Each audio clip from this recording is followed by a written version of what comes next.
15-майга карата күндүн маанилүү жаңылыктары. УКМК казакстандык ири бизнесмен Жумабеков Эрканат Берикбаевичке издөө жарыялады. Атайын кызмат ишкерди маркум Кримтөбөл Камчы Көлбаевдин кылмыштуу тобун каржылоого шектеп жатат. Жумабеков Камчыбек Асанбектин кылмыштуу ишмердигин билип туруп, мыйзамсыз иш-аракеттер менен алектенип, опузалап акча алуу, ишкерлерден акча чогултуу, КМШ өлкөлөрүнүн аймагында өзүнүн бизнес кызыкчылыктарын колдоо жана экономикалык долбоорлорду илгерилетүү максатында Камчыбек Асанбек менен тыгыз байланышын түзгөн деп жазылган маалыматта. УКМК казак ишкери Көлбаевдин жакын туугандарын каржылаганы аныкталганын билдирди.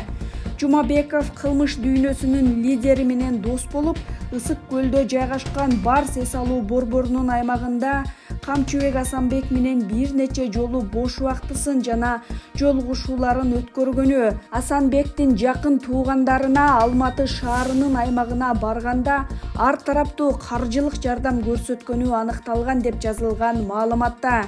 Октябрь райондук соту казак ишкерини сыртынан камакка алуу чечимин чыгарып, издөө жарыяланды. УКМК өзүн Камчыбек Ташиевдин уулумун деп тааныштырып, компания менен келишим түзгөн Жаран кармалганын билдирди. Атайын кызматтын маалыматы боюнча, Жаран компаниянын жетекчисин алдоо жолу менен бетон үчүн химиялык реагенттерди берүүгө көндүргөн. Ал үнүн өзгөртүп сүйлөп, WhatsApp тиркемесине Таймураз Ташиевдин сүрөтүн коюп алган.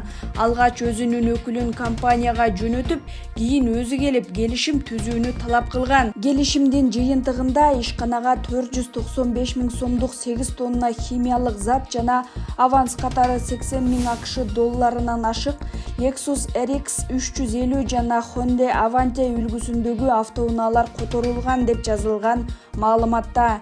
Шектүүгө алдамчылык беренеси боюнча кылмыш иши козголуп, убактылуу кармоочу жайга киргизилген. Бийлик жөө адамдар үчүн жаңы жер алдындагы өтмөк жана Олд Бишкек аттуу соода борборун куруу үчүн Бишкектин борборундагы Айчүрөк соода борборунун алдындагы жолду жаап, асфальтын сыйрып, дарактарды кыйды. Долбоордун авторлорунун айтымында Чүй проспектиси менен Шопоков көчөсүнүн кесилишиндеги жөө адамдар өтмөгү агымга туруштук бере албай калды. Бул көчөлөрдүн кесилишинен өтүү бүтүндөй бир квест дешет долбоордун өкүлдөрү. Алардын айтымында жаңы өтмөк жөө адамдардын ыңгайлуулугу, жол тыгынын азайтуу жана жаңы унаа токтотуу жайлары үчүн керек. Муну менен катар алар Кыргызстандагы алгачкы жер алдындагы соода борборунун курулушун тарыхый окуя деп атап жатышат. Бирок эмне үчүн жер алдындагы өтмөктү жана балким эч кимге кереги жок соода борборун куруу жаман идея. Пешком аттуу урбанисттик демилгенин негиздөөчүсү Рада Валентина кызы жер алдындагы өтмөктөр негизинен жөө адамдардын эмес, а унаа айдагандардын ыңгайлуулугу үчүн курулаарын айтат. Автоунаалар үчүн артыкчылыктар канчалык көп болсо, алардын саны да ошончолук көп болору баарына эле белгилүү факт. Тыгындарды азайтуунун жалгыз гана жолу бул унаа колдонуучулардын санын азайтуу, дейт урбанист. Анын айтымында жер алдындагы унаа токтотуу жайы шаардын бул бөлүгү үчүн начар чечим болуп саналат жана ал жалпы жонунан тыгын маселесин жакшыртпайт. Валентина кызы мындай чечимдерден кийин шаардын башка бөлүктөрүндөгү көйгөйлөр тескерисинче күчөгөнүн гана айтууда. Чынында бул долбоордун максаты актуалдуу көйгөйлөрдү чечүү эмес, а кезектеги соода аянтын куруу. Бишкектиктерге ансыз деле соода борборлору көп жайгашкан райондо дагы бир соода борбору керекпи? Бул суроо риторикалык бойдон калууда, дейт Валентина кызы. Учурда шаардын бул анча эмес чоң бөлүгүндө Сум, Гум жана Дордой Плаза, Ред Центр жана Евразия сыяктуу чоң соода борборлору бар.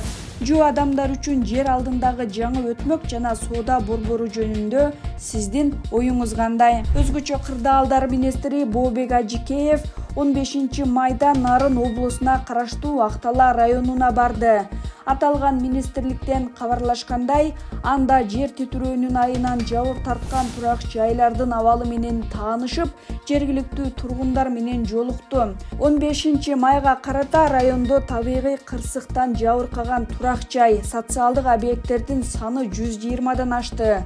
Учурда иликтөө табигый кырсыктын кесепетин тактоо иштери уланууда. Жабыркаган үйлөрдүн көбү Көк Жар, Жаңы Талап жана Ак Кыя айылдарында катталганы белгилүү болгон. Жогорку кеңештин 14 майындагы жыйынында депутат Мирлан Самыйкожо жер титирөөдөн жабыркаган аймакка жетиштүү көңүл буруу керектигин айтып чыккан.